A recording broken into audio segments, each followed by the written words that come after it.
Yeah.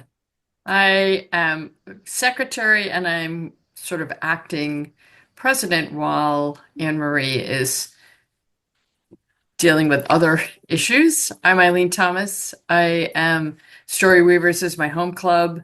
I am also part of Toastmasters Extraordinaires, and that's where I met Kyle. And I complained about the fact that it takes me forever to write a speech. And Kyle's like, "Oh, I've got the workshop for you." And Marty is in our club, and Kent, and Hiroko, and Dana, and Vincent, and Juliana. We have a Storyweavers is a really lovely club. We're a small club. We meet the first and third Thursdays of the month from 6 to 7:15-ish, and we are all happy that you are here tonight, and we would love to see you again.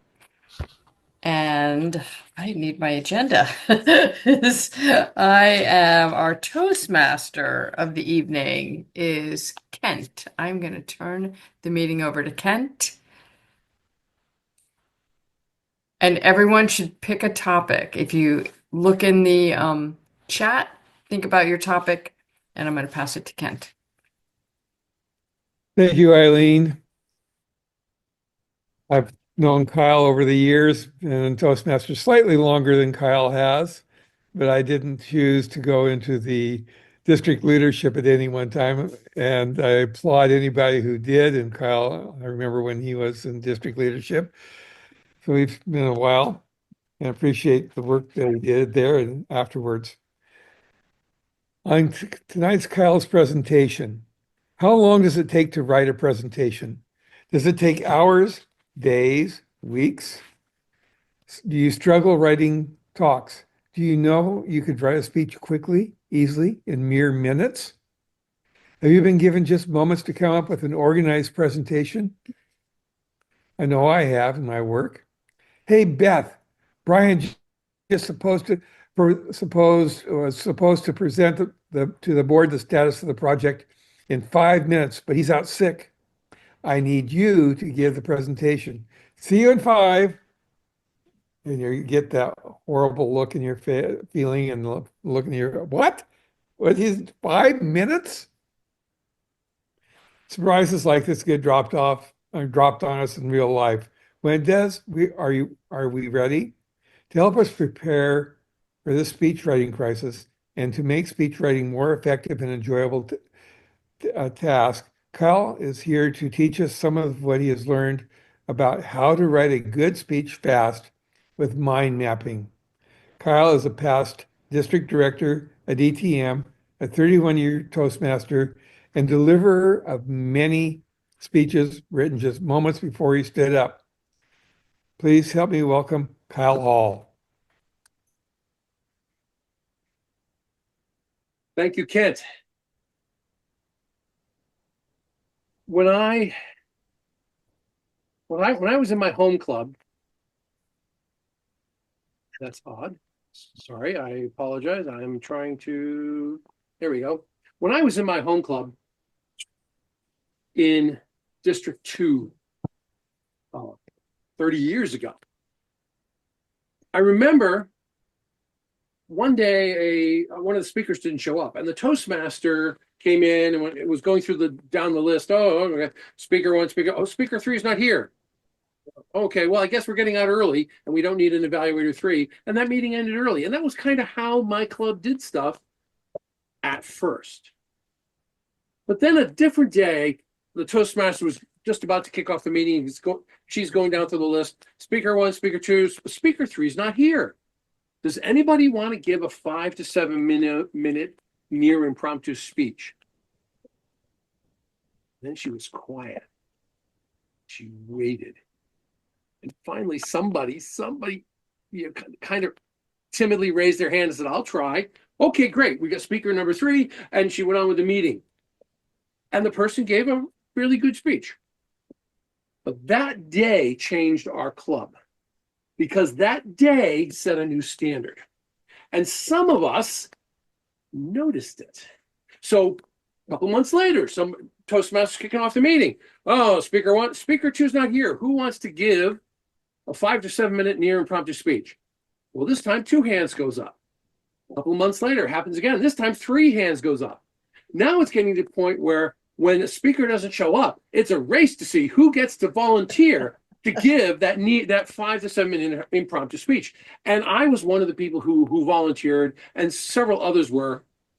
And some of the members who were a little more timid came up to me and a couple of the other people and said, "How do you guys do that? How do you do that? And would you teach us how?" Well, my mentor, Diane Hitzel, and I were 2 of the volunteers, and a guy named Charlie Weaver was one of the volunteers. And we talked about it, and we realized we're all doing the same thing. We're using mind mapping. Now, the first time this presentation was ever given, it was Diane Hitzel, Charlie, and I giving it to my home club, doing a tag team on how to use mind mapping to write a good speech and do it fast. And since then, I've done it over and over again, and I'm doing it without Charlie and Diane. But that's what this is about. How to use this tool to write a good speech in a short amount of time. Now, I'm going to share my screen for a minute. Give me a second. I need to click there. Okay. You should all see a white screen coming up. How to write a good speech fast with mind mapping. If you're not seeing that, let me know. Now, what is a mind map?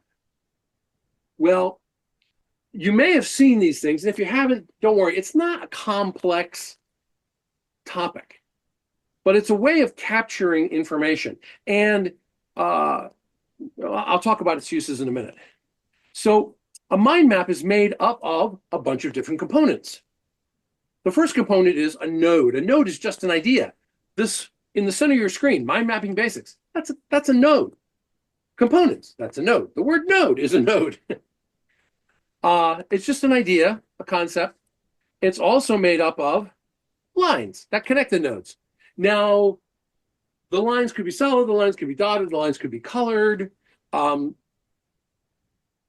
It can be made up of colors. Maybe a node is written in red, maybe it's written in black, maybe it's written in, There's no right or wrong way to do a mind map. And you can also use images or icons. I once mind mapped a contest speech. Now, I did it in text.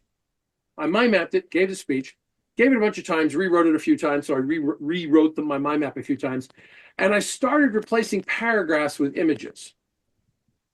So by the time I got to the division level contest, my entire speech was a 3x5 card with 5 images on it. And I never had to look at it once because I can remember 5 images in a row. Now, key idea here. These are the basic building blocks, simple building blocks of a mind map. There is no right or wrong way to do a mind map. It's what makes sense for you. If I did a mind map and handed it off to Marty, she might be able to make sense out of it. It might be meaningless to her because it's my mind map. It's capturing the way I'm thinking. And Marty probably doesn't think the way I'm thinking, and she doesn't want to. Now, why would you use mind mapping? Well, we all have different learning styles. And mind mapping works better with some learning styles than others. So for instance, mind mapping, as you can see, is very visual. If you're a visual learner, and 70% of people are, mind mapping might make a lot of sense for you. If you're an auditory learner, and I think the percentage of auditory learners is 10, 12%, something like that, maybe not so much. It may not work for you. If you're a kinesthetic learner, that's a person who learns by moving. Well, you might think, well, that's not going to work. But I have a friend who's a kinesthetic learner and a mind mapper. But what he does is he does it big. He'll mind map on a wall. He'll for the mind mapping basic node there, that might be a sheet of paper in the middle of the wall, and he puts 3x5 sticky notes on and put string between them and things like that. So he's moving around in big motions, or at a minimum, he puts up a big, gets out an easel with a big flip chart, and so he can make his mind maps big. It allows him to put his whole body into the mind mapping process. It helps them to learn and use the process. Now, what can you do with mind mapping? What are its uses? Well, I don't know if you when I was in high school, one of the things we had to do was read a book or several pages of a book and outline the thing. What's the meaning of this paragraph? What's the meaning of the next paragraph? Horribly, horribly boring. If you have to take notes, first of all, outline is a great technique for a writer to use to organize their thoughts to get ready to write it, but it's a horrible technique for taking notes on somebody who's talking. I learned this in college. I had professors who were talking to me about electrical engineering, and I had to take notes. And I had discovered mind mapping, but I hadn't used it a lot. I used it as a note-taking process. It works really well for this. It's also good for brainstorming. There's So a platter out here, honey. What's that? Okay. Somebody said something, but it's also good for brainstorming. So for instance, if you're brainstorming by yourself, it works. If you're brainstorming with a group, it still works. And in this case, it's good for speech writing because once we brainstorm a topic, we can rapidly organize it to turn it into a speech. And that's what we're going to work on today. So, can also be used for world domination. Obviously, my wife has been at my slides again. Sorry. It is time for an exercise. I'm going to stop sharing and I'm going to remove the spotlight. We are going to mind map a topic. We're going to brainstorm a topic. And so we're going to do it twice. Does anybody have a topic, short topic, small topic, something that you think might potentially fit in a 5 to 7 minute speech that you'd like us to mind map? Margarita, what's your topic? Travel memories. Troubled memories? Travel. Travel memories. Okay. Anyone else have another topic they would like to suggest? Not seeing any hands. Okay. Eileen? Team building. Team building. Team building is a huge topic. So raise your hand. Raise your hand if you'd rather do team building. I see 3 hands. Raise your hand if you'd rather do travel memories. Okay, travel memories it is. So that's what we're going to do. Now, I'm going to be sharing a tool with you. I need to share my screen. And the tool, oh, I need to get rid of that. That's, sorry. The tool is called XMind.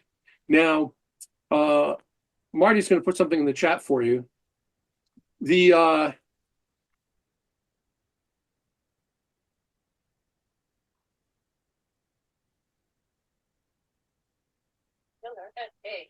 Okay. Sorry, I have no way of turning that phone off. It's not in my room. So if you're hearing that, I apologize. Now, I'm using this tool XMind. I tell you, my preferred tool for mind mapping is pen and paper. But because we're online, it's kind of hard to do pen and paper with you. So I'm using a tool. Now, this is not the tool, it is a tool. There are dozens of mind mapping tools you can get online. XMind is free. It is fairly simple. It will do basic stuff for you.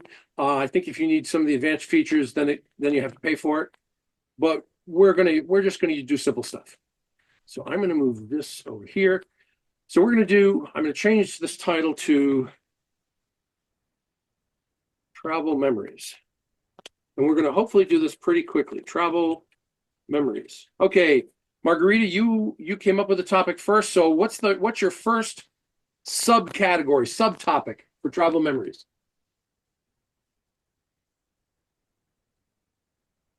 Margarita, are you unmuted? Yeah, I'm here. I'm thinking subcategory. I have 3. I would list 3 travel memories. 3 Okay. different- Give me a really short phrase that captures One of the ideas. Just the place. Iran. Iran. Okay. So are all of them different places? Yes. Okay, so we have Iran. What's another one?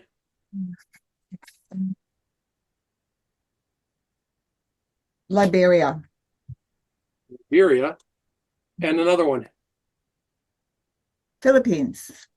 Philippines. I'm not sure I'm spelling that right, but and we'll get rid of 4. Okay. Now, because does anybody have anything they want to say about Iran? Has anyone traveled to Iran? Does anyone have any memories of Iran or Liberia or the Philippines? Would anyone have anyone? Go ahead, Dana. Unmute. You have to unmute, Dana. Okay, the Iran has wonderful historical places like Persepolis, and that's my memory. And nice things to buy, rugs, metal things, etc. Okay, historical places. And we could make a long list of that. And I want to make a relationship between, hold on. I want to insert relationship between Iran and there. Okay. Well, it likes to do it that way, but I'm not going to worry about changing the nature of the line right now. And we could create another one, which would just be a list of places.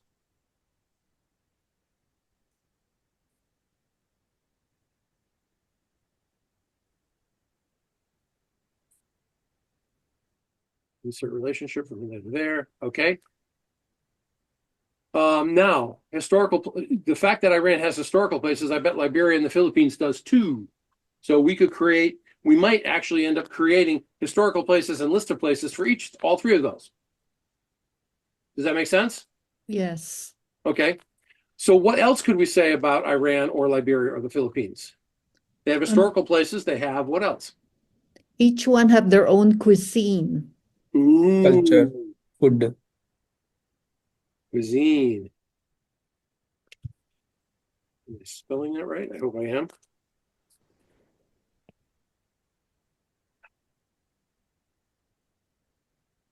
Yep. Okay. What else could we say about Iran, Liberia, and the Philippines? Maybe each of them have their own song or dance is. Cultural.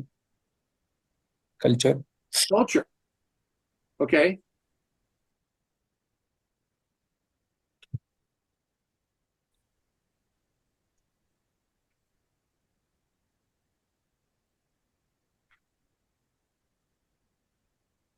Culture, and that culture could be turned into rather than saying songs and dance, I'm just going to change this to art. Okay. What about greetings? How about what? Greetings, like saying hello, goodbye, like Oh, okay. So that's one. like gesturing. Sure. So art and Greetings. social customs.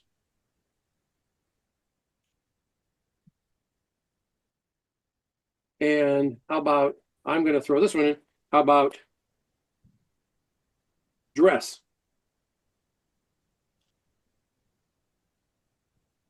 And How we about could, clothing in a more general sense? what's that? Clothing, not dresses. Okay, right. I meant how a person dresses, not dress as in, okay, clothing. Thank you. Okay. History. And we could put all these. Now, all 3 of these, oh, that's interesting. It linked it without me trying to.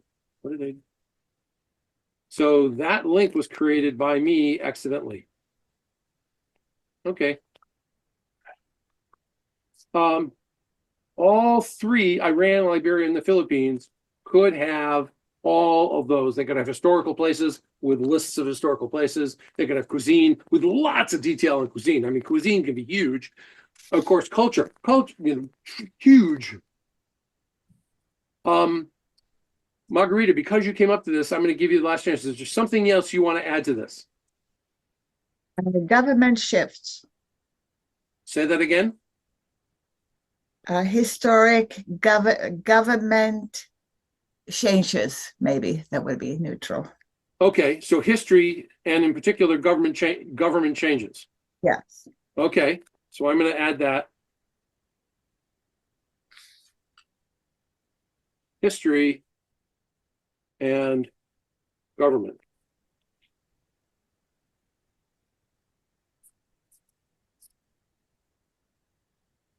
And I'm just going to insert relationship to there and insert relationship to here. Now you notice some of the, like this line is going over that line and things like that. That is my own lack of skill using the tool. If I really wanted to, I could take this and probably move it up and okay, now it's not overlapping. I could also take this line and go down here and I could change the color of the line. I could change the nature of it and so forth. I can change what color the boxes are. So there's things I can manipulate. I'm not a power user of this. I'm just using it in a very basic way to show you how to mind map. So I'm going to stop this for a minute.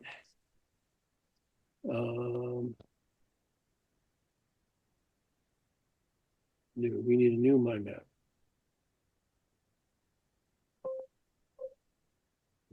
No, I don't want to save it. Okay, we have that. I'm going to stop sharing because we're going to go back over here.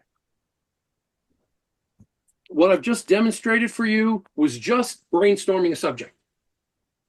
I haven't done anything else. So that's the first step in using a mind map to create a speech. Let's talk about that process of how to make a mind map and create a speech. And I'm going to talk about it hopefully quickly, but I need to share my screen. Keep looking. Okay, there we go. So here's the process. We start out with a topic. In this case, we start out with the topic of travel memories. Fine topic. We brainstorm the topic. I wrote a thing on earthquake preparedness in 5 minutes. That was a topic. I brainstormed it, whatnot. Now, once you've brainstormed it, the brainstorming is what are all the components that you could potentially talk about? Not that you necessarily will. You might talk about them, but you could talk about them. So once we have that, we need to come up with what is our close. Now, I shouldn't have clicked that yet. I should have asked my question. And my question is this. When you're writing a speech, where do you start? And I'd like you to unmute and answer the question. At the end. And in mind. At the end. You start at the end. Yes. If you're going to write a speech, you start with your close because you want to nail that. Just like when you're planning a trip, you start with, where am I going? So you start with your close.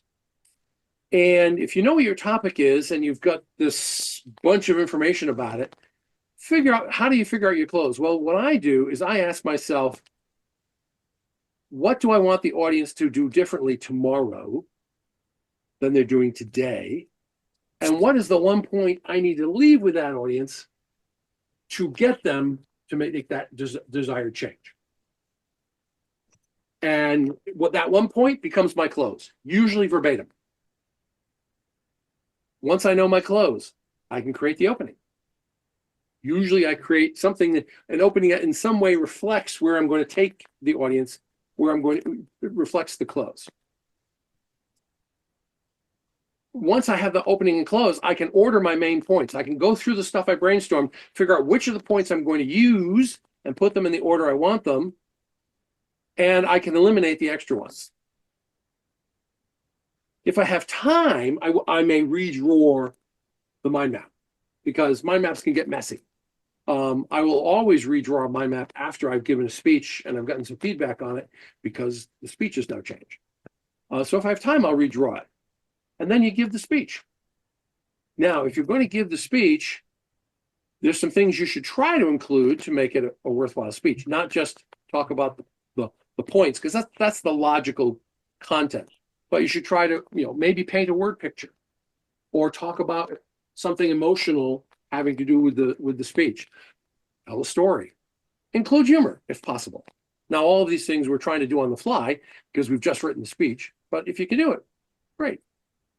So I want to take us through that process now. I'm going to stop sharing again. we need to pick another 5 to 7 minute topic.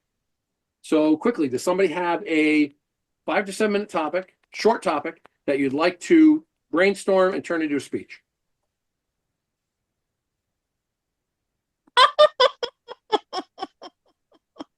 Anne Marie, do you have a short 5 to 7 minute topic you'd like to? Someone I put tariffs in the chat. I was laughing at tariffs. Oh, somebody said tariffs. Yeah. Yeah, that's not a 5 to 7 minute speech. I once had a lady said how to run a business. That's a 3-day seminar. That's not a 5 to 7 minute speech. And Shirley, Yeah, how about my topic, how to build confidence? building confidence. Okay, let's work on that, if that works for you guys. So I'm going to share my screen again, but I have to here. Okay. Share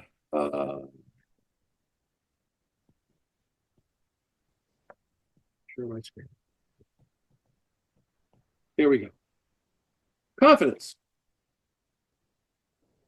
Okay, Shirley, you came up with a topic. What's your first subtopic? What's the first way to build confidence? I need to have clarity on what I'm supposed to be doing. Oh, you went to an interesting place. Clarity.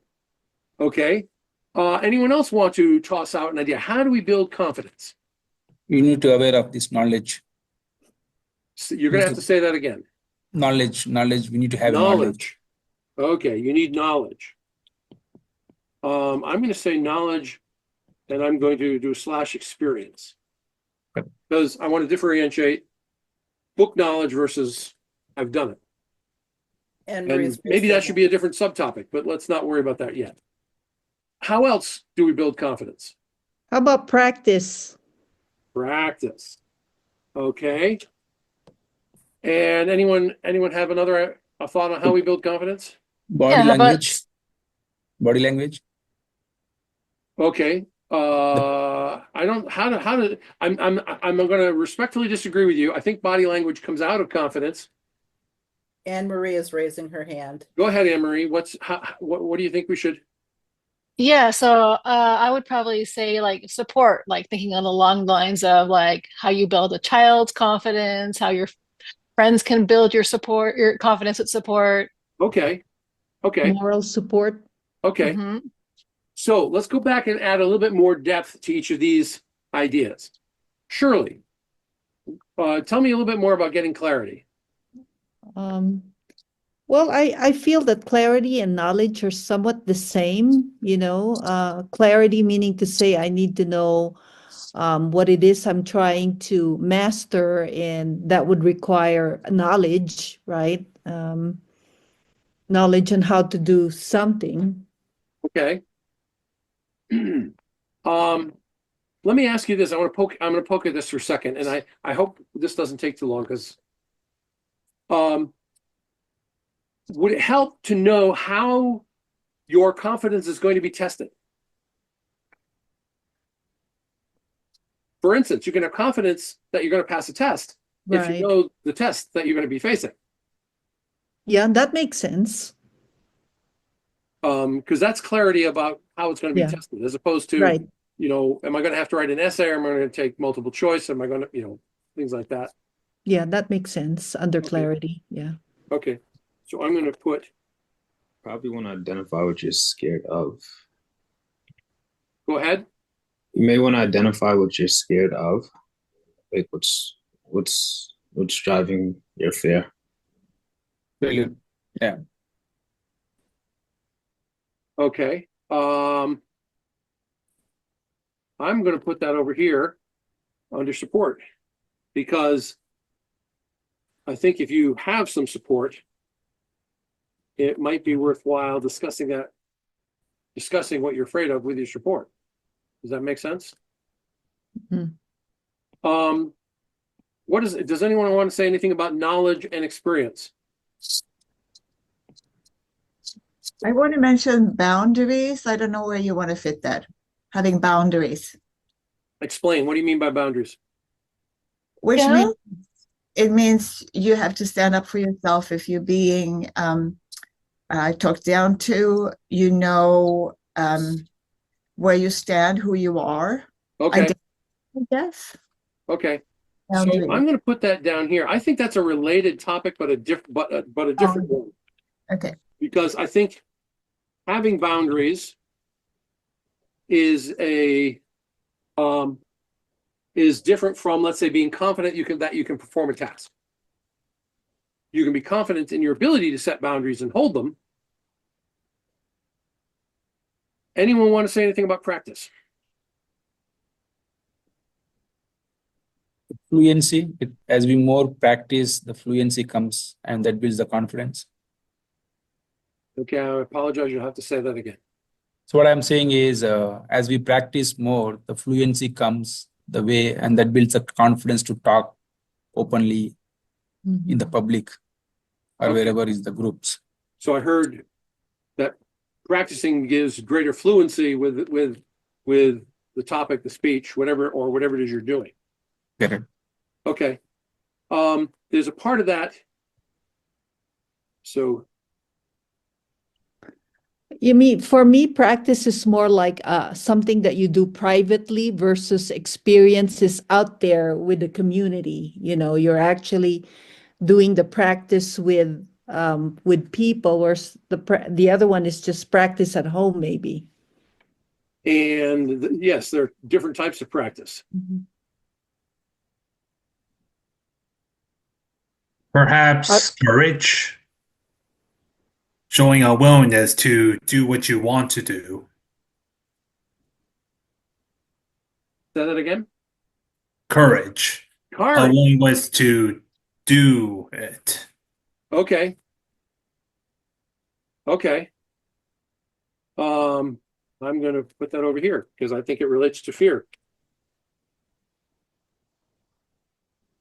And it's your choice how you relate that. Okay. We're going to stop here. We're going to stop the brainstorming here. And I'm running a little behind, but I'm going to do the best I can. I need to show you how to turn this into a talk. So using this tool, I need to move, having to move bits of, oh man, oh, come on. Oh.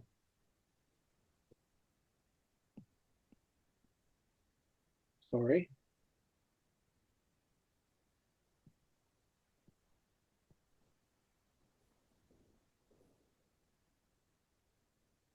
Well,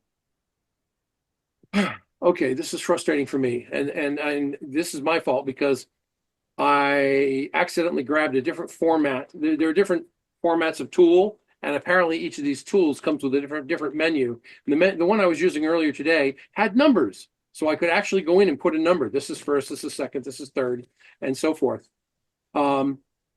Let's work it this way. Just because we need to keep going with the time we have. So let's be flexible. What is the desired change we want people to have tomorrow based on trying to build confidence? And I'm going to stop sharing my screen. Hopefully you guys will remember clarity, knowledge, and experience, support, and practice. If you need me to share my screen again, I will, but I wanted to see your faces. What is the one point we want to leave with them tomorrow? What's the change we want to make in them? Recognize a strategy, how to build confidence. Have a strategy. Okay. That works. Have a strategy. Now that would be our close. Okay, what would make a good opening to a talk that is going to lead us to having a strategy to build confidence?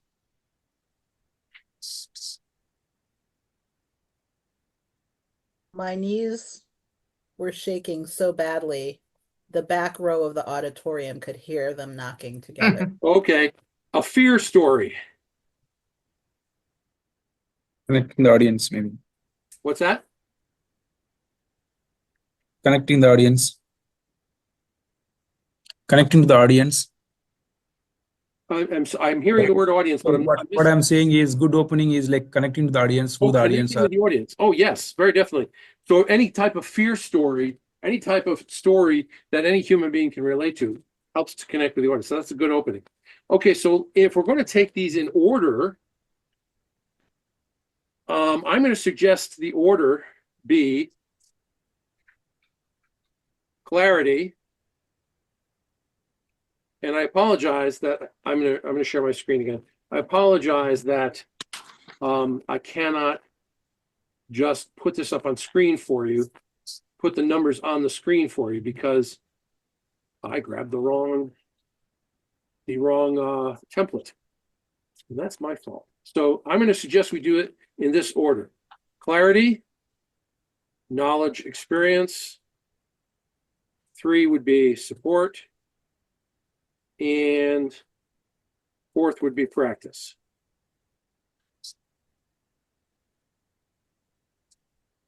And I'm going to stop sharing my screen. Now, if you had that on a sheet of paper, you have your opening, your body. I mean, you have your opening, you have your points: clarity, knowledge, support, experience, and a close. You've got the structure of a good speech. And it's my contention that you can take that and deliver it.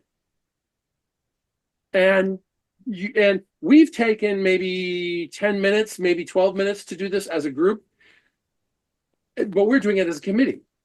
You can do it with something you know about in much less time. And you can do it in even less time if you have practice, if you've done it a few times.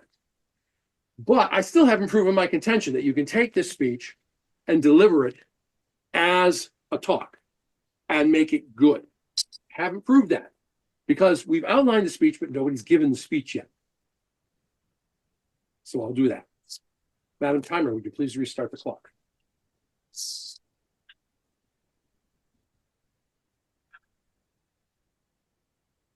I stood there in front of the group, holding the lectern with both hands. I swear my hands were shaking. You could hear the lectern hum from the vibration. My knees knocking, my voice quivering, trying to get my talk out. It was nerve-wracking. It was horrifying. And when I was done, I was thinking to myself, I never want to do that again. But sometimes standing up in front of a group is necessary. Sometimes public speaking is necessary. Sometimes it's essential. And you may find it hard to believe, but sometimes it can even be fun. But how do we build up the confidence to do that? Well, I'm going to share with you 4 secrets to building up your confidence to talk about something.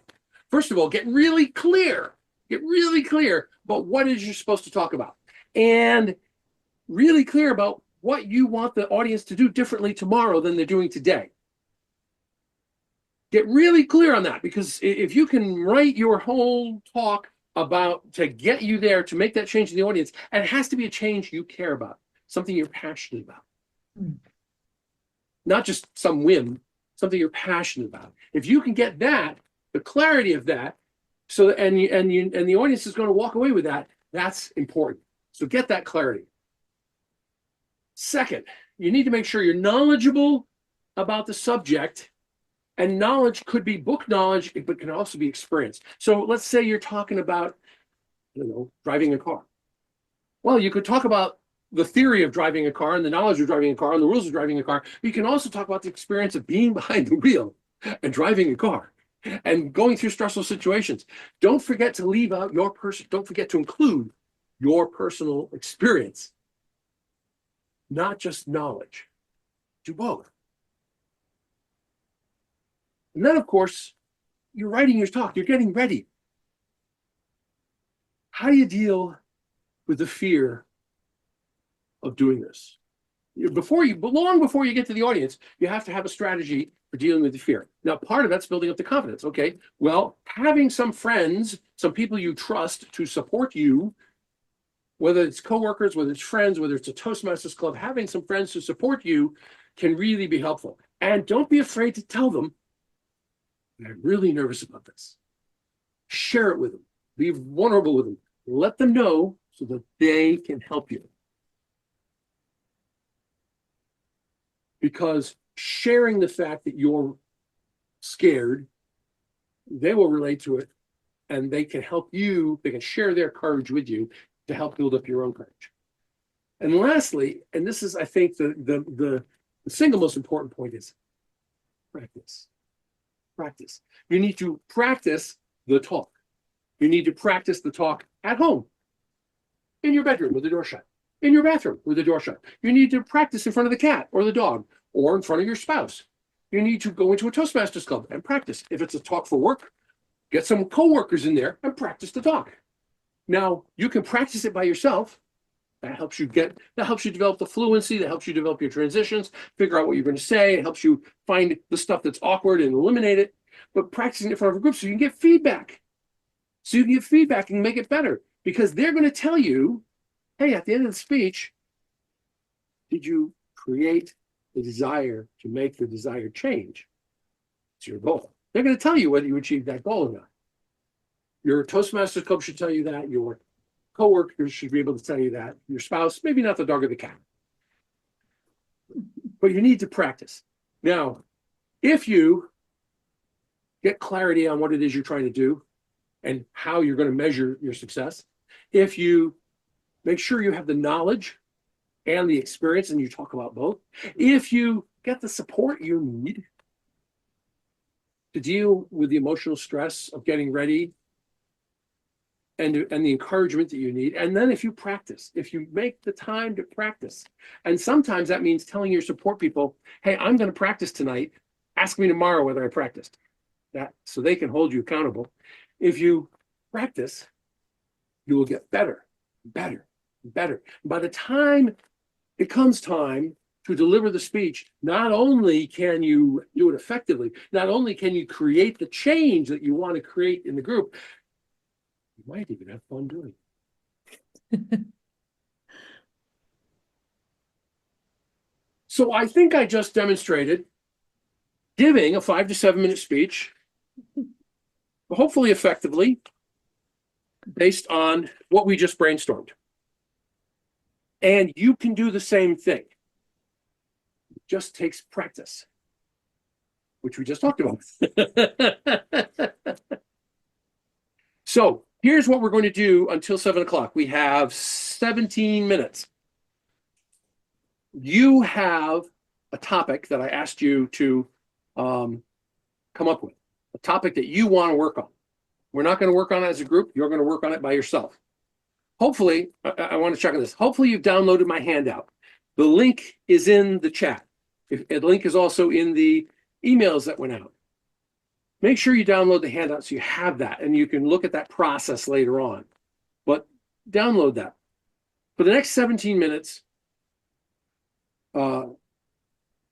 work on, try to mind map out, try to follow the process for the topic that you want to give the talk on.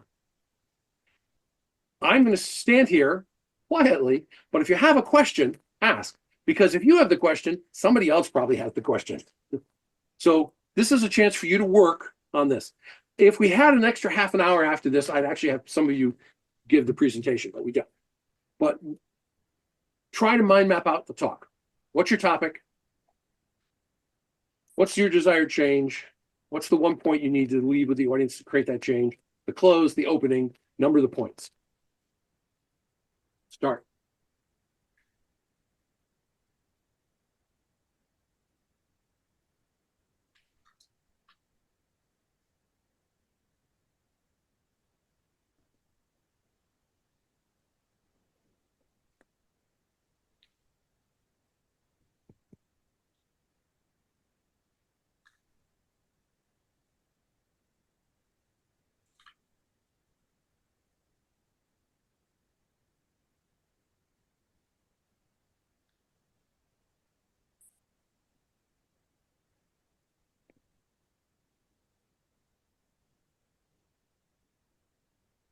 May I add some clarification about on the graph, such as change and desire points? Okay. It is my contention, it is my belief that any talk you give, whether it's 5 to 7 minutes, 3 hours, 3 days long, the audience is walking away with one major point. Mhm. You want to make a change. You want to change something the audience is going to do to, get them to do something differently tomorrow than they're doing today. The question is, what is it you want them to do differently tomorrow? Now, and that's the reason you're giving the talk, is because you want to get the audience to do something differently tomorrow. You're not just talking to them to yap, unless you're speaking to entertain. That's a different animal. That's a different animal entirely. That's a different talk. It's a different area. This is not speaking to entertain. This is speaking to make a change in the audience. What's the change you want to make? Now, based on who you're going to be speaking with, what is the one point you need to leave with that audience to get them to make that change? Okay. Does that make sense? Yeah, I think I get our change. Just make the audience try to do differently than what they usually do. One Yes. thing differently. Yes. And close as in the endpoint, or Close is when you close a speech, your close is the last paragraph, last couple of sentences you're giving. last page of your speech. Okay. Yes. When you're speaking, your close is the wrap up of the speech. In a traditional speech style, they might say, well, you summarize what you've talked about, and then say, but what I like to do is I like to really nail my one point.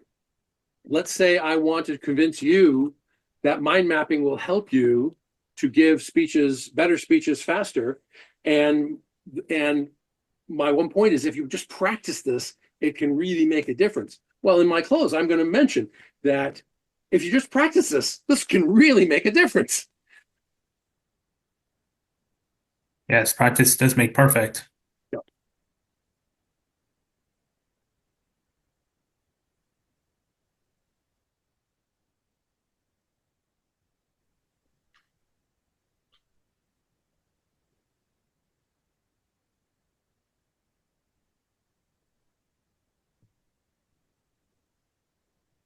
Audra has her hand up.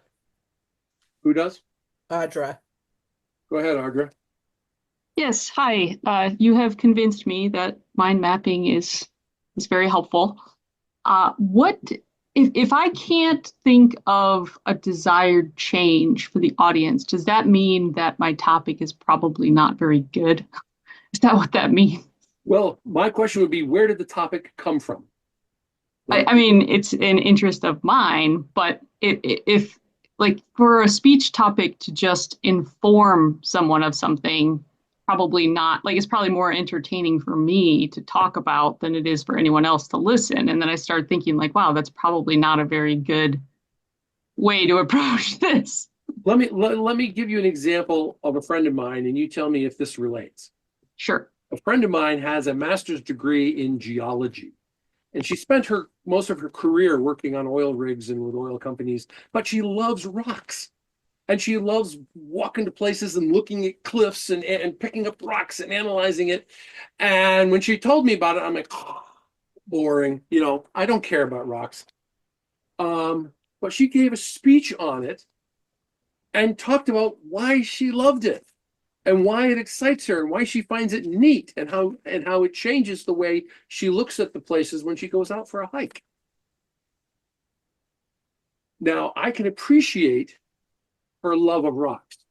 I don't share it, but I can appreciate it. And it's interesting from my point to learn about how she sees the world. So does that help? It does. It does. I think I need to do some more deep thinking about how to make it more relatable. It doesn't have anything to do with rocks, but I think I would enjoy your friend's speech about rocks. That sounds pretty interesting. Yeah, and to me. I think maybe she thought about this in this way, or maybe she didn't, because I was involved in the writing of it. But maybe she thought about, how can I get people to look at rocks differently? So that's the Maybe that was desired change. Yes. The desired change is like okay. So it's educational, but with a twist, like Yes. something. Okay. Yeah. That is helpful. Yeah. You're not, for instance, you're not, she's not trying to convince us all to go and become geologists, but just, can I introduce you to something I love and get you to think about it differently? Got it. That is helpful. Thank you.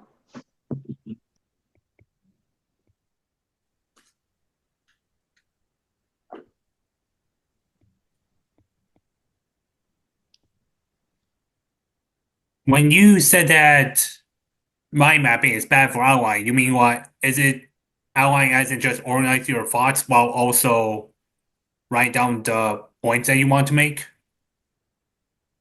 That's the question again? When you said outline and mind mapping, do you mean or place down your thoughts in an organized manner or just So, something else? so I was differentiating mind mapping from outlining. Outlining is a really useful tool for an author. Once an author has all the information they want and they're trying to organize it to write a book, outlining is a useful tool. It's not a good tool for taking notes, and it's not a good tool for brainstorming. So mind mapping is a very good tool for brainstorming, and it's a pretty good tool for taking notes, depending upon your professor. I mean, or teacher. If your teacher presents information in a somewhat organized way, mind mapping is a great tool. If your teacher is chaotic and disorganized, it might be a little frustrating. Okay, but Oh. that doesn't really delve into why, or Why what? that doesn't explain much about why outlining is not good for mind mapping. No. Outlining is a different technique. Is a completely different technique from mind mapping. Oh, For instance, it's not visual. It's just text-based. And when we were taught outlining, we were taught as a way of analyzing a page of text in a book. But it had nothing to do with brainstorming and nothing to do with writing speeches. They were trying to teach us how to use this tool, which they then had really no use for us to use in class, other than to know it existed. okay.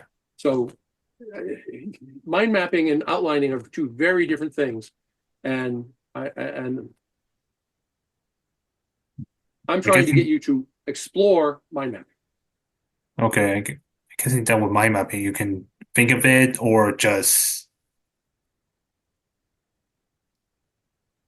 think of it, and then you can organize it in your head visually or Well, I suggest organizing it on a piece of paper with a pen because mind mapping, I mean, when I start brainstorming a subject, it very rapidly gets to the point where I couldn't remember it all unless it was written down. Okay, but what's the difference? Okay, when it comes to putting it down on a piece of paper and pen or pencil, what's the difference between mind mapping and outlining? Do you understand what outlining is? Outlining is pouring your ideas in an organized manner, right? Correct? So, Marty, do you have a suggestion on how to answer that question? I just want to propose that outlining is sequential, specific, and it's derivative, so that all of the points are leading to a certain conclusion. It's constraining, whereas mind mapping allows you to be expansive. You noticed when Kyle was giving the example, there were some things he put outside of the map because they were tangential, but they didn't connect directly to the topic. When you're doing an outline, you've already bought into 3 points and what those 3 points have to do with your hypothesis so that it's all very orderly. Mind mapping is just put out there everything that connects to this topic that might lead to the conclusion that you're trying to present, and then take out what's not necessary, and what's left behind is what creates your talk. Okay, perhaps I was mind mapping with my speeches to an extent. Okay, so pretty much outlining is more restrictive because everything has to be directly connected to a topic, while mind mapping is more freedom. Let me put It it can this be way. indirectly related or similar in a way. The process we're talking about tonight is going from idea for a topic to an outline that you a mind map that you can use give that speech in a very short amount of time. It's an essentially creative process. where you're going to generate ideas, toss some aside, organize the ones you have left so you can give the speech. Okay. Outlining is what you do is when you've worked on the topic and worked on the topic and worked on the topic, and you know exactly what you're going to say or what you're going to write, and it's all you've already done all the work in the organization, and now you're just trying to finalize it, and nothing else is coming into play. Okay.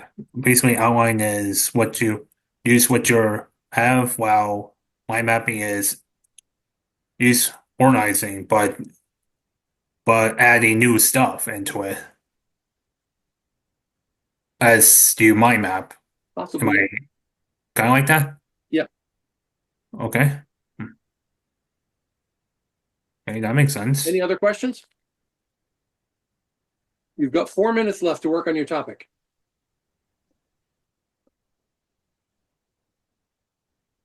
So, Kyle, how do we not?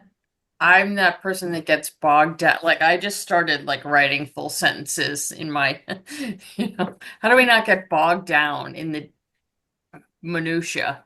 Okay. First of all, when I'm mind mapping, I really try to constrain myself to just short phrases, if I can. And of course, one of the first judgments you have to make is this topic too long for the time I have? Now, this comes up a lot. It's like, okay, I have to give a speech. I'm going to talk about raising dogs. Well, if I have 4 to 6 minutes to talk about raising dogs, maybe I can't do it because, it's probably too big a a book. topic for that short Right. time. It's a book. Now, I might be able to do a speech on how to pick the species of dog you want in 4 to 6 minutes or 5 to 7 minutes. I might be able to do that. So you think about your topic, and if it's too big, make it smaller, smaller, and smaller until you can do it in 5 to 7 minutes. And then, of course, it's like, so maybe my talk is dog species. I then try to come up with, well, what are the questions I need to answer or the topics I need to cover? And I try to express those in just a short phrase. Is it a working dog? Is it a family dog? Is it a one-person dog? Is this dog going to have a job? Those are things, so I might have family, one person, or family, not job, pleasure, companion, service dog. Does that help? Yeah. Okay. Yeah, but this is my my mess right here. I Full understand. giant sentences. So Yep. But I appreciate it. Make it small. I like it. I think that Eileen needs some personal consulting with you. But I am a member of Storyweavers. I signed up purposely to give a speech at our next meeting in 2 weeks. Okay. So this is the beginning. Yeah. I'm gonna try to, I don't have a month. So Right. You have a week. here we go. Yeah. So what I would do is get out an egg timer or kitchen timer, something where you can set it for 45 minutes or an hour, and say, start it, put it aside where you can't see it, and say, when that goes off, whatever I have on my piece of paper is what I'm going to be giving my speech on next week. You can practice it a dozen times during the week to get it ready, but whatever's on that piece of paper when that timer goes off is your skeleton. And that will force you to do it faster.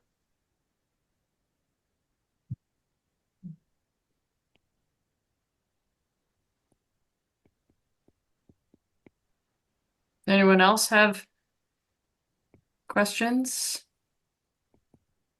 How are people doing on their? That's what I was going to say. How are you doing? How are you doing? What are your observations on this process of trying to mind map a topic? Anne Marie's hands is raised. Okay, so this might be a little bit off topic of mind mapping, but as you're going through this process, where do those like really eloquent and punchy statements come from? Is that then through the practice after you've mind mapped the content? Because that's, I mean, I guess for me, I kind of focus on that. And so I learned about clothes being a priority. So I'll be fully transparent. So now I'm practicing this, but I'm wondering where do I put in my really like punchy statements? So if you want to come up with your own, I'm going to say, if you want to come up with your own, the best way to do it is to practice it and then look for the important points and see if you can come up with a punchy way to say that. Okay. That's if you want to come up with your own. If you want to borrow credibility from other speakers, let's say there's a point you're going to make on the nature of courage or the need for courage, then go online and look for quotes on courage. You know? And you'll find a ton of them and pick the ones that make the most sense to you, and that will have the credibility with your audience. That helps. Thank you. And Dana, did you have a question? Did I see your hand? Yes, You're muted, Dana. You're muted. Go ahead. the thing I have a hard time with is coming up with the closing. Yep. Because I often give speeches that are more informational, and it's, kind of dry closings. So I'm going to come back to what change do you want to make in the group? What do you want them to do differently tomorrow than they're doing today? Now, you were talking about giving a speech that's informational. Why are you giving them that information? Because it's a speech in pathways. Okay, so that's not good enough. If that's your reason for giving a speech, don't sign up to give a speech. Come up with a topic that you care about. You don't have to love every topic, but come out with a topic that you like enough that you want to change the way people think about it. And if you can find a topic you really care about, that's even better. Come up with something that you at least have some affection for, and maybe you want to share that affection or appreciation. There's a guy in my club. He served in Iraq 3 tours. Most of the time when he speaks, he talks about his military service. He came in and he shared his love of opera. He gave a speech on opera.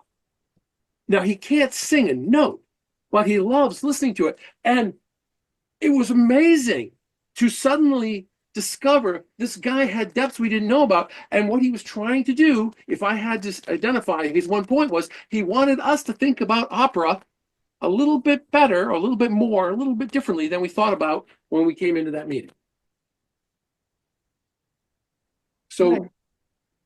so pick your topics based on what you like and what you care about, not based on fulfilling a pathways role. Anuparna has their hand up. Okay, Anupama? Hi, Anupama? I'm Sunit here. Me and my wife are together. So I'll just add on to what Dana mentioned.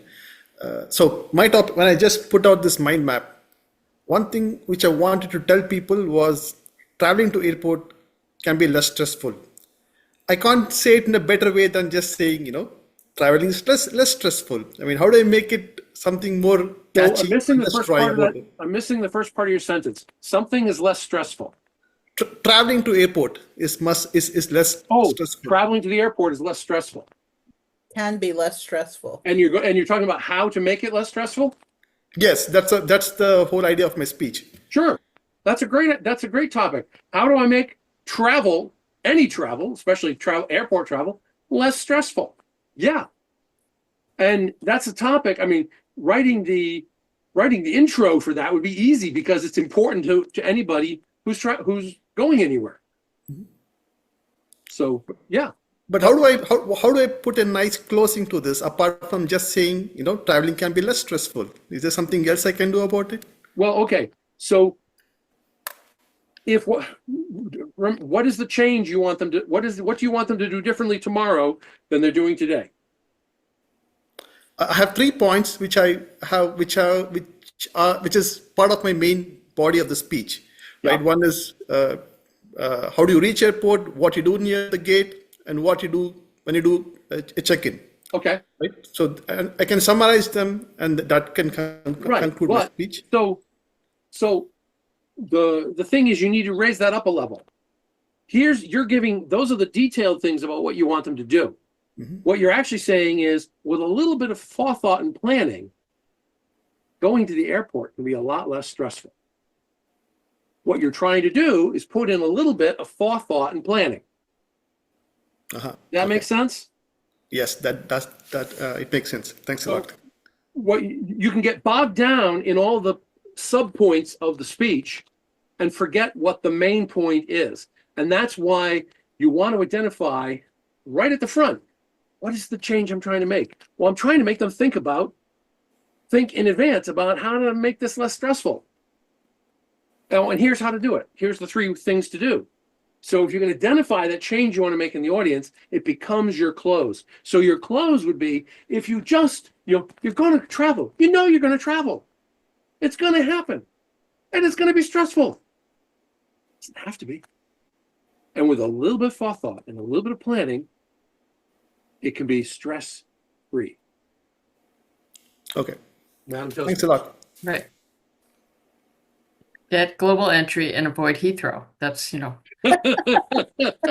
Yeah. It might also be avoid certain airports. Yeah.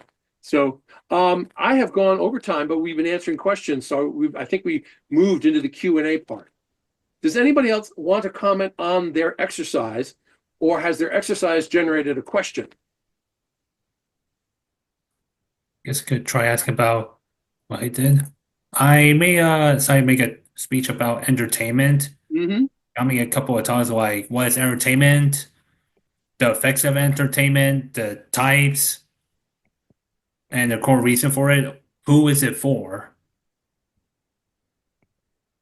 And the history of how entertainment has impacted people, for better or for worse. No, I'll tell you, that doesn't sound like a 5 to 7 minute speech. Yeah. That sounds like A at least an seminar. hour or 2-hour talk.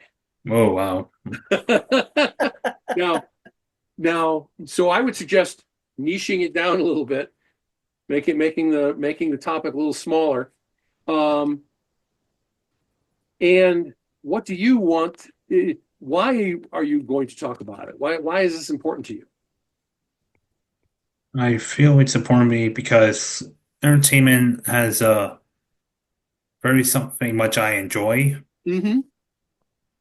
We all of us have experienced a form of this. Even here, even this meeting, you can argue it's a form of entertainment. So I figure would be nice to talk about that.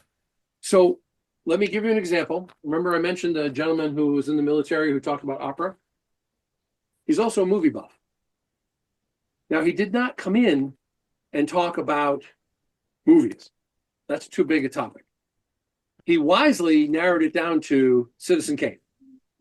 And he just talked about the movie Citizen Kane and Orson Welles and why that movie was so wonderful in his opinion. Now, again, he's just trying to get us to appreciate the movie Citizen Kane and maybe go watch it again, but he's talking about entertainment. But it was, you can talk about Citizen Kane in a 5 to 7 minute speech. You could not talk about Orson Welles' career in a 5 to 7 minute speech. It's too big. Any other questions, comments? Kent. I was looking and thinking back to what Margareta did with the mind mapping there, and I actually thought, oh, there are about 3 different speeches, because when you travel memories, you could have the historical memories there, and by mind mapping, I could see where you had the the historical places, you could have the culture, cuisine, you could have, other aspects in there. So you have there, and I was looking at my own speech that I was working on. Oh, yes, I have actually a second speech in there. So I'm ready for my second speech as well. Now, that's a great example. We started mind mapping that speech, and if we really got detailed on cuisine and on historical places and on culture, I mean, culture of dress, culture of social interactions, culture of art, those are huge topics, huge.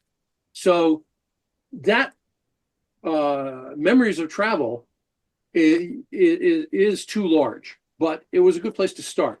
Now, your observation is great. I have a friend who he and his wife like to go to Europe and go to museums. And when they come home, they go to the Toastmaster Club and they deliver a 20-minute travelogue. Hey, here's where we went. Here's this museum. Here's the art we saw. Here's the, they don't tell us about every meal they had. Thank God. It's not like somebody sharing this stuff on Facebook. They're talking about the interesting places they went and the interesting art they saw. Travelogue is a perfectly reasonable talk to give. And if you think about what the one point is you're trying to get the audience to appreciate some of the things they might see if they went there. I'm going to hand control back to the Toastmaster of the meeting, Kent. We have a few minutes left. I'll be hanging around afterwards if somebody has more questions. I hope you've gotten the value out of this presentation. My point, in case it wasn't clear earlier, is that you can brainstorm a subject, organize it, and create a good 5 to 7 minute speech. And you can do it in just a few minutes. I've done it in a minute or less sometimes, depending upon the subject. And it just takes practice. It takes practice using the tool and then standing up and delivering the speech.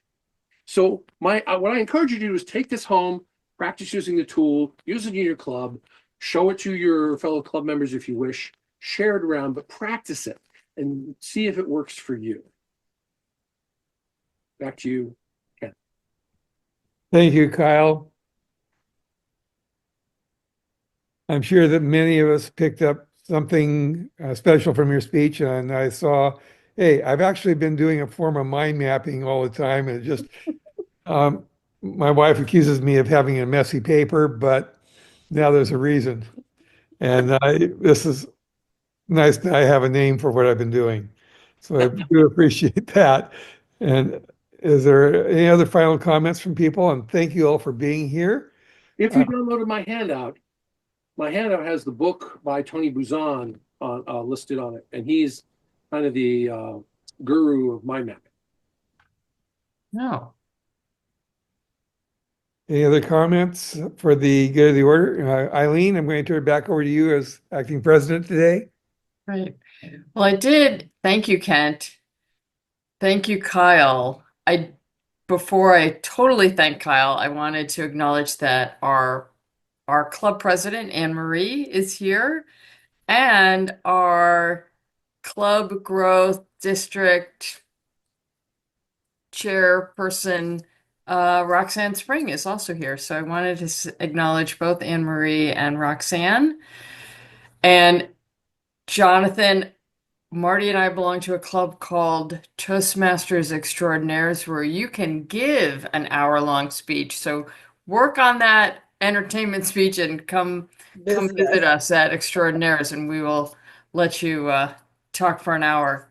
I don't think I want to talk for an hour like that. Sorry, I don't think I I guess can you don't like entertainment that much after all. But I do, but it takes, saying I'm talking for an hour, that's a lot of work. Well, you can do less. Yeah. You can do less. And I'm already in Toastmasters, so like storytelling Toastmasters. Actually, I will tell you, once you've had experience doing an hour-long workshop or a 5 to 7 minute contest speech, the hour-long workshop is a lot less work than a 5 to 7 minute contest speech. Yeah. Because you have to manage a lot more content. Well, you have to whittle it down. Hour-long workshop, you can do a lot of things. There's a lot of different approaches to what you put into it. 5 to 7 minute speech, every word counts. You have to craft it and yeah. Okay, so it's more like a kind of, in a way, resource management thing. Yeah. That That's a good way of describing it. That's a really good point, Kyle. And because I struggle with more than 10 minutes, but I appreciate your point that 5 to 7 minutes you are trying to hone every word to be perfect. Does anyone else have any more comments or questions or feedback? for Kyle. In your chat is a link to my feedback form. Please fill it out. I want to make this better. I want your opinion on it. It won't take you more than 3 or 4 minutes to click on it and fill it out. Please do.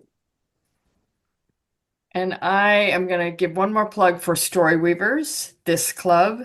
Join us on May 1st, and you will hear the speech that I have messily started to mind map. I'm going to give that speech on May 1st. It will be hopefully 5 to 7 minutes long and not an hour. And yes, I want to give a huge thank you to Kyle for doing this workshop. It has helped me an enormous amount. I've been doing Toastmasters for 8 years, and I learned more tonight than I have learned in 8 years. So I really, really appreciate this. Any last comments from anyone? Okay, well, Kyle, thank you so much. And Kent says thanks to his home club